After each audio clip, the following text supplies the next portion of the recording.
Okay, स्वागत है दोस्तों फिर दोबारा एक और वीडियो में जो कि है हमारा पाइथन का सेकंड क्लास, जहाँ पे मैं आज बताने वाला हूँ कि पाइथन हमने ये लास्ट टाइम कर लिया था। बेसिक्स पाइथन मैंने बता दिया था। इसकी हिस्ट्री आप मैं स्क्रीन में दिखा देता हूँ आपको, वहाँ से स्क्रीन से पढ़ सकते हैं, वरना गूगल बाबा जिंदाबाद अपना, है ना। आई डोंट थिंक सो कि आपको ये पूरा रामायण रटाने की जरूरत है कि कैसे। एक सेकंड में डिस्प्ले सेट करूँ। ओके, पाइथन बेसिक पाइथन आपको पता है ऑलरेडी, होपफुली कि मैं ये उम्मीद करके चलता हूँ कि आप लोगों को बेसिक पाइथन के बारे में पता है, क्यों यूज किया जाता है और किस पर्पस के लिए पाइथन यूज किया जाता है। और बात करें आगे की, तो पाइथन हम कहाँ पे यूज कर सकते हैं, तो आप लोगों को पता ही होगा ऑलरेडी कि पाइथन कहाँ पे यूज कर सकते हैं। नहीं तो आप यहाँ पे डिस्प्ले में देख सकते हैं वही यूज, और जहाँ पे हो गया आपका पाइथन के फीचर्स।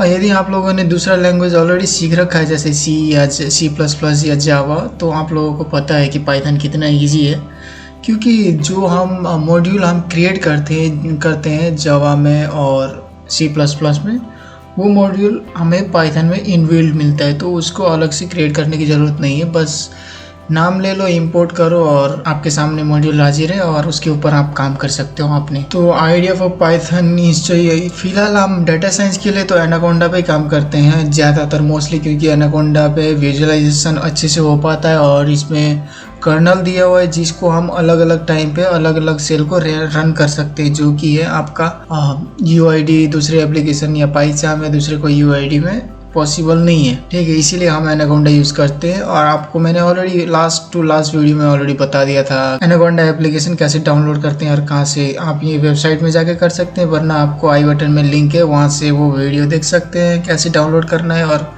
उसके अंदर भी, उसी के डिस्क्रिप्शन में भी मैंने ये लिंक दिया हुआ है। तो वेरिएबल क्रिएट करना मैंने लास्ट वीडियो में आपको बता दिया था, पहले वीडियो में, जो कि हमारे पाइथन क्लास का पहला वीडियो। तो उसके अंदर मैंने वेरिएबल बताया था आप लोगों को। और ये आपका दूसरा हो गया वैल्यू क्रिएट करना। वेरिएबल के अंदर वैल्यू कैसे क्रिएट करते हैं और उसको रन कैसे करते हैं, इनपुट कैसे देते हैं, आउटपुट कैसे मिलता है, और ये चीज़ें हमने ऑलमोस्ट किया था उसके अंदर ने। ओके, वेरिएबल की जैसे हो गया name must start to letter underscore and the can not write with the number. Okay, मैंने ये बता दिया था आप लोगों को कि नंबर के साथ स्टार्ट नहीं कर सकते कोई भी वेरिएबल। और आपका x हो गया वेरिएबल, 5 आपका इनपुट हो गया, ये मैंने आपको बता दिया था। अब करें आउटपुट वेरिएबल के बारे में, तो जैसे हम x वेरिएबल दे के इनपुट देते हैं 5 को, जो हम आउटपुट लेते हैं यहाँ पे ये रन करने के बाद, वो होता है वेरिएबल आउटपुट वेरिएबल। और आपको इसके लिए प्रिंट कमांड देना होगा आउटपुट लेने के लिए। Python data type in Python, ये आप लोगों को डाटा टाइप इन पाइथन ज्यादा रटने की जरूरत नहीं है, थोड़ा माइंड में एक दो बार काम करते जाएंगे तो ये पूरा सेट हो जाएगा कि क्या डाटा टाइप क्या क्या है पाइथन के अंदर। ओके, एक न्यूमेरिक हो गया, एक स्ट्रिंग हो गया, एक बुलियन में आपको ये कि सिर्फ ट्रू एंड फॉल्स दो ही ऑप्शन मिलते हैं, जो कि एक ट्रू एंड फॉल्स। और ये ट्रू एंड फॉल्स बाइनरी में बोला जाए तो 1 और 0 होता है। और ये आपका ये रहा, तीनों क्लासेस यहाँ पे है। ठीक है, आप लोगों को टाइप ऑफ ये जो एक्स यहाँ पे है, ये यहाँ से टाइप करके देख सकते हैं कौन सा टाइप है। तो चलते हैं, एक बार मैं एनाकोंडा ओपन करता हूँ और आपको दिखाता हूँ वहाँ पे कैसे। तो मैंने एनाकोंडा ओपन कर दिया, जुपिटर ऑन करते हैं। ओके, तो आ गए हम यहाँ पे। जुपिटर ओपन करने के बाद फोल्डर में मैं चुनता हूँ पाइथन बेसिक, जो हमारा लास्ट क्लास का था। ये हमारा लास्ट क्लास का पाइथन बेसिक था। ऐसे ओपन करके व्यू कर सकते हैं आप। तो आप लोगों को क्या क्या बताया था लास्ट वेरिएबल में, ये था वैल्यू ऐड करना, वैल्यू वेरिएबल और वैल्यू ऐड करना। ठीक है, ये वैल्यू को मैनिपुलेट करना कैसे करना होता है, ये लास्ट क्लास में बता दिया। तो अब मैं लेता हूँ दूसरा एक और फाइल, जिसमें मैं नाम दूंगा। यहाँ पे फाइल में जाने के बाद एक और फाइल लिया, अब इसको मैं नाम दूंगा यहाँ पे class2। Okay, rename. आज आपको बताने वाला हूँ कि फाइल का टाइप कैसे चेक करते हैं। ठीक है, फाइल टाइप लिखने के बाद मैं यहाँ पे करूँगा escape 1, जिससे कि हमारा हेडलाइन बन सके, और escape B करके मैं नीचे। तो इस पे हम एक वेरिएबल लेंगे, मैं x लूँगा वेरिएबल, जिसको मैं दूंगा 5, जो कि है हमारा इंटीजर। और कमेंट करने के लिए आप लोगों को शिफ्ट हैश दबाने के बाद कमेंट होगा, जो कि कमेंट हमारा प्रिंट नहीं होता। हाँ, प्रिंट करने का अलग तरीका है, पर हम किसी वेरिएबल में ऑलरेडी एक कोड के ऊपर काम कर रहे हैं और उस कोड के बारे में कुछ बताना हो तो हैश या ट्रिपल कोटेशन मार्क यूज कर सकते हैं। कमेंट सिंबल यूज करके उसके बारे में लिखते हैं। जैसे कि मैं इसका लिखता हूँ कि एक्स वेरिएबल, जो कि 5 इज अ नंबर और न्यूमेरिक। और दूसरा हम वाई वेरिएबल लेते हैं, उस पर हम स्ट्रिंग के लिए आप लोगों को हमेशा याद रखना है कि स्ट्रिंग के लिए आप लोगों को कॉलन लगाना है, या सिंगल कॉलन या फिर आप लोगों को डबल कॉलन। ठीक है, ये चीज़ स्ट्रिंग में मैंडेटरी है इन पाइथन। ओके, तो मैं यहाँ पे सिंगल कॉलन लेके किंग लिखता हूँ, तो ये हो गया हमारा स्ट्रिंग। ओके, मैं इसको कमेंट देता हूँ, स्ट्रिंग, ये स्ट्रिंग डाटा टाइप हो गया। ठीक है, हमेशा याद रखना है कि कोटेशन मार्क लगाना ज़रूरी है। सिंगल कोटेशन ये होता है, या फिर आप डबल कोटेशन भी लगा सकते हैं, कोई भी लगाना ज़रूरी है। और इसका भी कोटेशन का भी रूल है कि जैसे आप लोगों को एक मैं दिखा देता हूँ। सिंगल कोटेशन लेने के बाद किसी के पीछे एस लगाना होता है, ईट्स। जैसे हो गया कि आप लोगों को कुछ ऐसा वर्ड्स ईट्स हो गया, या फिर किसी के नाम के पीछे एस लगाना होता है, या फिर कोई भी चीज़ें एजेंट हो गया, इस चीज़ में आप लोगों को एक कोटेशन मार्क देना होता है ऊपर की साइड, आप लोगों को याद हो तो। ठीक है, ऐसा कोटेशन देना होता है। इस टाइम पे आप लोगों को पहले डबल कोटेशन यूज़ करना होता है, उसके बाद सिंगल कोटेशन। जैसे मैंने सिंगल कोटेशन में IT लिखता हूँ, देखना ज़रा, ये गलत होगा बट ईच। अब यहाँ पे हमें एस लगाना है तो हमें सिंगल कोटेशन देना पड़ेगा। ठीक है ना, तो सिंगल कोटेशन देने के लिए आप लोगों को इस तरीके से इसको प्रिंट नहीं कर सकते फिर भी। जैसे मैं इसको x एक और वेरिएबल देता हूँ और रन करता हूँ, तो ये क्या बोलता है कि एस यहाँ पे गलत आ गया। इसी को मैं डबल कोटेशन में रन करता हूँ, डबल कोटेशन लगा के, तो ईच सिंगल कोटेशन एस, तो ये रन हो गया, आप देख सकते हैं। तो ये इस तरीके से काम करता है। तो कोटेशन का थोड़ा ध्यान रखना आप काम करते टाइम पे। इसको एक्स करते हैं, एस्केप एक्स। ठीक है, तो ये कोटेशन ऐसे काम करता है। तो यहाँ पे हम लिखते हैं किंग, एक स्ट्रिंग नंबर दे देते हैं किंग। और बूलियन का आपको पता है बूलियन क्या होता है। बूलियन में हम ट्रू एंड फॉल्स देते हैं, बिल्कुल ट्रू। ट्रू एंड फॉल्स में आप लोगों को कैपिटल वर्ड लिखना होगा, ट्रू के लिए भी और फॉल्स के लिए भी। फर्स्ट वर्ड कैपिटल, उसके बाद स्मॉल लेटर। ओके, ऐसे FA ये रहा, ऐसे ट्रू एंड फॉल्स के लिए। ठीक है, तो हम इसको रन करते हैं, तो अब प्रिंट करते हैं नीचे, प्रिंट x, इसको मैं कॉपी करता हूँ। आप टाइप करने की आदत डाल दीजिएगा, बट मैं अभी शॉर्ट में बता रहा हूँ तो बस। ओह, इसमें तो मैं टाइप लिखने ही भूल गया यहाँ पे। और आपको एक और ब्रैकेट यहाँ पे भी देना होगा, क्योंकि ये एक पहला वाला ब्रैकेट T टाइप के लिए और दूसरा ब्रैकेट हमारे वेरिएबल के लिए।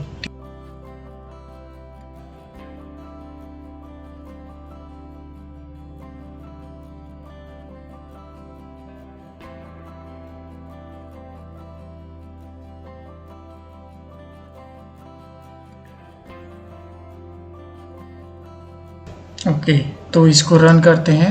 तो अब ये हो गया हमारा पहला टॉपिक है। मैं इसमें 1 भी लिख देता हूँ ताकि आप लोगों को समझने के लिए इजी हो। तो हमारा आज का दूसरा टॉपिक होगा ऑपरेटर्स। पाइथन के अंदर ऑपरेटर्स कितने होते हैं, कितने प्रकार के होते हैं। ऑपरेटर्स काफ़ी सारे होते हैं, बस आप लोगों को समझना ये 6 टाइप के ऑपरेटर हैं, जिसमें arithmetic operator, assignment operator, comparison operator, logical operator, identify operator and membership operator.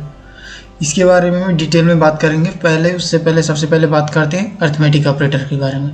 Arithmetic operator basic command जो मैथमेटिक करने के लिए यूज किया जाता है, plus minus multiply divided. Arithmetic operator में वेरिएबल को ऐड करना भी बताया था, अर्थमेटिक ऑपरेटर ही होता है। यदि आप डायरेक्ट 2+3 भी करते हैं तो भी आपका अर्थमेटिक ऑपरेटर ही होगा। इसमें आप लोगों को कोई कमांड देने की ज़रूरत नहीं। 2+3 कर देंगे तो ये ऑपरेटर्स ऑटोमेटिक काम कर देता। अब चलते हैं दोबारा जुपिटर नोटबुक में और वहाँ पे देखते हैं कुछ। और दूसरा टॉपिक है ना हमारा ये, तो यहाँ पे 02 और मैं माउस ले जाकर रन नहीं कर रहा हूँ। आप लोगों को मैंने लास्ट वीडियो में बताया था ये शॉर्टकट सारे, ठीक है, कैसे रन करते हैं। कीबोर्ड के शॉर्टकट भी बता दिया था, तो मैं अभी फ़िलहाल कीबोर्ड ही यूज़ कर रहा हूँ, ठीक है। तो 01 हमारा क्या होगा, अर्थमेटिक ऑपरेटर। ओके, तो अर्थमेटिक ऑपरेटर में आपको बताया जैसे वेरिएबल के अंदर हम 5 लेते हैं और y = क्या लेते हैं 6, थोड़ा डिफरेंट तो होनी चाहिए ना। तो ये 2 है, हम इसको रन कर देते हैं तो अब हमें ये एग्जीक्यूट कहीं पे भी जाके कर सकते हैं। अब यहाँ पे हम प्रिंट करते हैं तो प्रिंट एक्स करते हैं यहाँ पे भी, तो हम यहाँ पे भी हम प्रिंट ले सकते हैं। और एक और बात मैं भूल गया, ऑपरेटर्स को थोड़ा साइड में रख के बात करते हैं। वेरिएबल कभी भी फिक्स नहीं रहता, ये चीज़ मेन चीज़ याद रखना, वेरिएबल कभी भी फिक्स नहीं रहता।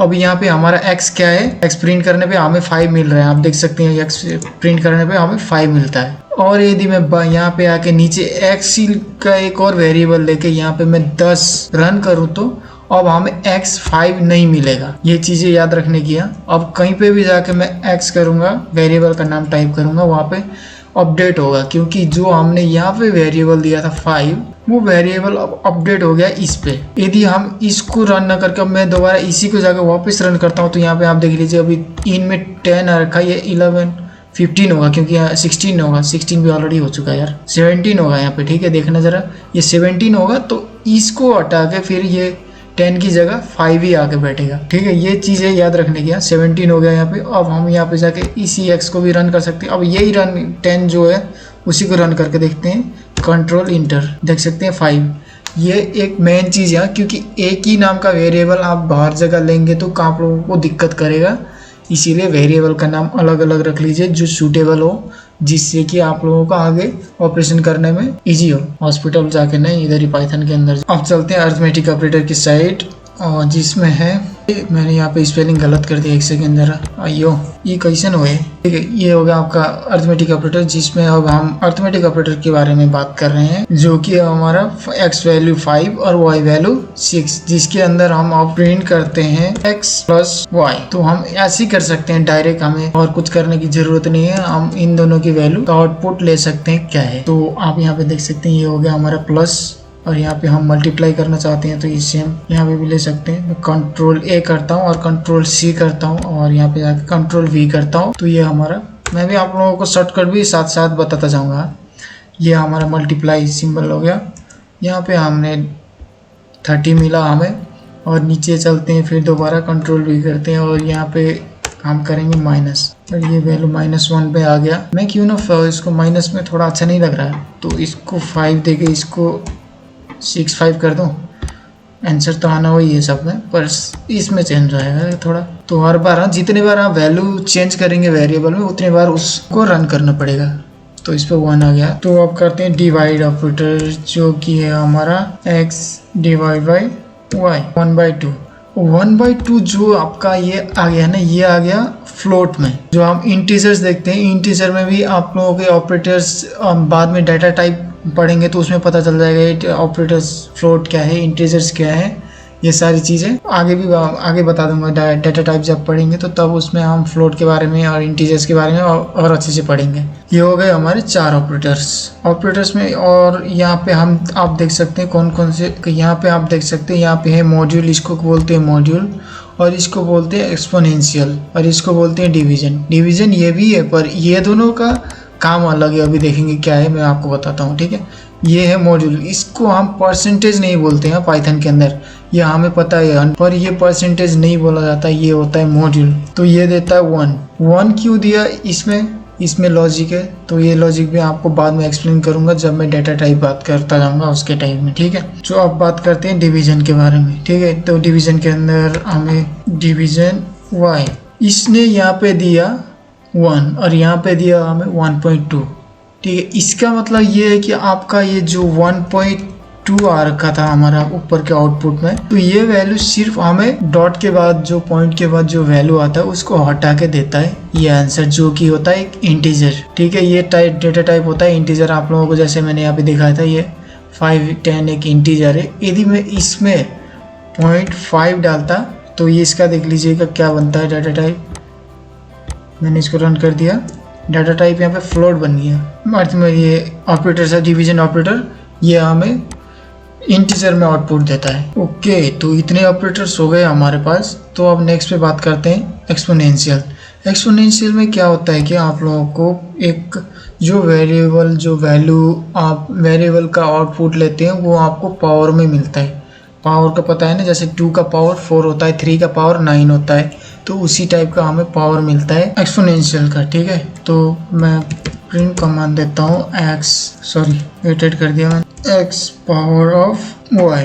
तो आप यहाँ पे देख सकते हैं पावर आ गया। इसका मैं चेंज करता हूँ तो यदि 2/3 इसको करते हैं रन और नीचे जाके करते हैं दोबारा से एक बार और रन, तो ये हो गया 8। ये कैसे काम करता है आप लोगों को पता चल गया होगा। ये काम करता है 2 × 2 × 2, सॉरी प्लस पे आ गया बीच में 2, ठीक है। ये काम करता है ऐसे, ये सेम आ रहा है आंसर। ये काम करता है यानी कि ये 2 स्टार, जो टी स्टार नहीं है यहाँ पे मल्टीप्लाई है। हाँ, एक और एक्स्ट्रा बात बताता हूँ आप लोगों को। यदि आप चाहते हैं कि एक साथ मैथमेटिकल ऑपरेटर को करना है जिसमें आप कुछ भी डाल सकते हैं, मतलब प्लस माइनस एक ही सेल के अंदर, जैसे मैं डालता हूँ यहाँ पे 2 + 3 × 5 - 6, यह से भी आप लोगों को आंसर बराबर मिलेगा। ये कैलकुलेट कर सकते हैं आप। और साथ में एक और बात बताता हूँ आप लोगों को, एब्सोल्यूट वैल्यू ऑफ नंबर जिसको हम ABS लिखते हैं। ABS के अंदर यदि हम माइनस में या प्लस में, प्लस तो वैसे आता ही है नॉर्मल, क्योंकि कोई भी वैल्यू का प्लस का सिंबल नहीं होता, -30 या -25 करते हैं हम, तो ABS की वैल्यू आप लोगों को राउंड फिगर करके इंटीजर में दे देता है, जो कि एक्चुअल इंटीजर वैल्यू जिसका 25 ही होता है, यानी कि इसने ये माइनस को आउटपुट में नहीं देता है, ठीक है। ये होता है ABS। ये आप गूगल करके भी देख सकते हैं ये चीज़ें वगैरह, अर्थमेटिक ऑपरेटर्स वगैरह। पाई हो गया, ओके। तो इसी अर्थमेटिक ऑपरेटर के अंदर ही हम आगे बढ़ के थोड़ा सा आगे एक्सप्लोर करें तो हमें एक मॉड्यूल मिलता है, मैथ मॉड्यूल, जो कि हम अभी इंपोर्ट करने वाले हैं, जिसके अंदर हमें पाई वैल्यू होता है। पाई हम कैसे निकालते हैं, आप लोगों ने स्कूल में किया होगा शायद, कोसाइन थीटा, ये सब चीज़ें भी आप लोगों ने पढ़ ही रखा होगा। ओके, मेरे को अच्छे से बोलना ना आ रहा हो, बट होप कि आप लोग समझ रहे हैं, मैं ये उम्मीद करता हूँ, ठीक है। तो हम यहाँ पे एक इंपोर्ट करते हैं, इंपोर्ट मैथ हो गया, मैथ ऑपरेटर इंपोर्ट हो गया। किसी का इसमें दिक्कत देता है मैथमेटिकल ऑपरेटर को इंपोर्ट करने में, तो एरर क्या आता है वो आप एक बार पढ़ लीजिएगा, तो इतना दिक्कत तो होगा नहीं। ओके, तो मान लीजिए कि अब हमें तो अब मैथ के अंदर हम करने वाले लॉगरिथम के बारे में, ठीक है। लॉगरिथम के लिए आप लोगों को पहले लिखना होगा मैथ, ठीक है, मैथ डॉट, उसके बाद आप लोगों को क्या चाहिए, पाई चाहिए या फिर आप लोगों को साइन चाहिए, लॉग चाहिए, उसके हिसाब से हम जैसे यहाँ पे लॉग चाहिए, लॉग देंगे। और हमें कितने का लॉगरिथम चाहिए, जैसे मैं चाहता हूँ यहाँ कि 2.5 का लॉगरिथम चाहिए मुझे, तो आप देख सकते हैं 2.5 का लॉगरिथम ये आ गया लॉग वैल्यू। ओके, तो ये हो गया लॉग के बारे में। जैसे आप लोगों को यदि कांस्टेंट नंबर चाहिए, स्क्वायर रूट करना हो, काफ़ी सारी चीज़ें मैथ में, जितने भी मॉड्यूल होते हैं बचपन में आपने मैथ में सुन रखा होगा, इतनी ये चीज़ें मैथ में, ये चीज़ सब होते हैं, वो सब चीज़ें इस मैथमेटिकल मॉड्यूल के अंदर है। तो आप वहाँ पे जाके चेक कर सकते हैं। जैसे हम 1-2 ऑपरेटर्स आगे देखते हैं, तो मैथ.पाई की इंटर करते हैं तो आपको ये वैल्यू पता चल गया होगा। ये होता है 3.14 करके, हमने स्कूल में भी किया ही हुआ है ये पाई वैल्यू। और हम मैथ एक ये दिया, हमें कांस्टेंट नंबर चाहिए, ये हो गया कांस्टेंट नंबर, ठीक है। जैसे हमें स्क्वायर रूट चाहिए, ओके, मैथ.sqrt, ये स्क्वायर रूट के लिए, ओके। ये हो गया आपका कितने का, 9 का स्क्वायर रूट कितना होता है, 3, ओके। जैसे मैं यहाँ पे डाल देता हूँ, कुछ भी वैल्यू डाल सकते हैं आप, 100 हो गया तो 10, 5 हो गया, तो ये सब वैल्यू होते हैं स्क्वायर रूट के। ये चीज़ें आती है अर्थमेटिक ऑपरेटर मैथमेटिकल मॉड्यूल के अंदर, ये सब चीज़ें आप कर सकते हैं। एक और बात और बताने वाला हूँ, जैसे कि आप लोगों ने किया होगा एक्सेल के अंदर राउंड करना, आप लोगों को पता चल गया होगा राउंड क्या होता है। हाँ बिल्कुल, जैसे डॉट के पीछे जैसे मैं 232 लेता हूँ और उसके पीछे कुछ भी मैं वैल्यू देता हूँ, तो ऑब्वियसली बात है ये प्रिंट ऐसे होगा। यदि जैसे कि मैं x वैल्यू इक्वल टू लेता हूँ सेम अगेन एंड कुछ, तो ऐसे पीछे की ना साइड हो गए, इसको रन करते हैं। अब वो वाला x आपका ये जो यहाँ पे x था ये हट गया, अब कहीं पे भी x आएगा तो ये आएगा। इस x वैल्यू को मुझे कुछ राउंड में चाहिए कि इतना सारा नंबर पीछे नहीं चाहिए मुझे डॉट करके पॉइंट करके, तो हमें सिर्फ 3 तक ही लेना है। तो यहाँ पे हम राउंड कमांड का यूज कर सकते हैं, जिसपे हम राउंड x देख सकते हैं। ओके, तो आप इसी राउंड के बारे में राउंड बात करते हैं। तो राउंड में आप लोगों को यदि बाई चांस ये 232 के बाद भी कुछ नंबर्स चाहिए आप लोगों को, जो कि मेंशन करना मैंडेटरी है, तो उसके लिए भी कमांड है। तो यहाँ पे हम प्रिंट कमांड देते हैं और राउंड कमांड देके यहाँ पे हम वेरिएबल का नाम लिखते हैं और कॉमा देके हमें जैसे 2 डिजिट चाहिए पीछे, तो हम यहाँ पे 2 डाल देंगे। ये इसने राउंड 5 और 2 को राउंड फिगर करके यहाँ पे 3 दे दिया। ओके, तो बातें करते करते बहुत दूर आ गए हम। तो आज हमने एक बार रिवाइज करते हैं क्या क्या पढ़ा। तो हमने आज फाइल टाइप पढ़ा, जिसके अंदर आप लोगों को इंटेजर, फ्लोट, स्ट्रिंग, बूलियन के बारे में बताया। फिर आप लोगों को पाइथन के ऑपरेटर्स के बारे में बताया, कितने टाइप के पाइथन के ऑपरेटर्स होते हैं, जिसके अंदर हमने पहला टॉपिक आज से पढ़ा जो कि है अरिथमेटिक ऑपरेटर। उसके अंदर आप लोगों को ये सब चीजें module, plus, minus, multiply, division, ये सारी चीजें कराए। और आप लोगों को मैथ इंपोर्ट करा के, मैथ इंपोर्ट करने के बाद हमने मैथ के लॉग भी पढ़ा, पाई पढ़ा, जिसके अंदर हमने पाई की वैल्यू देखा। उसके बाद कांस्टेंट वैल्यू देखा, स्क्वायर रूट निकाला हमने, और राउंड करके जो भी मैथमेटिकल ऑपरेटर के पीछे, डॉट के पीछे जो भी वैल्यू होता है उनको हमने राउंड किया। अब नेक्स्ट पे हम बात करेंगे जो बाकी के हमारे पेंडिंग ऑपरेटर्स हैं। ये सारा एक ही क्लास में खत्म करेंगे, उसके बाद हम आगे जाएंगे। ओके, मुझे पूरा उम्मीद है कि आप लोगों को इस वीडियो को देखने के बाद कुछ ना कुछ सीखने या समझने को जरूर मिला होगा। यदि आपके पास कुछ सुझाव, सलाह या क्वेश्चन है तो आप नीचे कमेंट में पूछ सकते हैं। तब तक के लिए मिलता हूँ आपसे नेक्स्ट वीडियो में नई टॉपिक के साथ। बाय।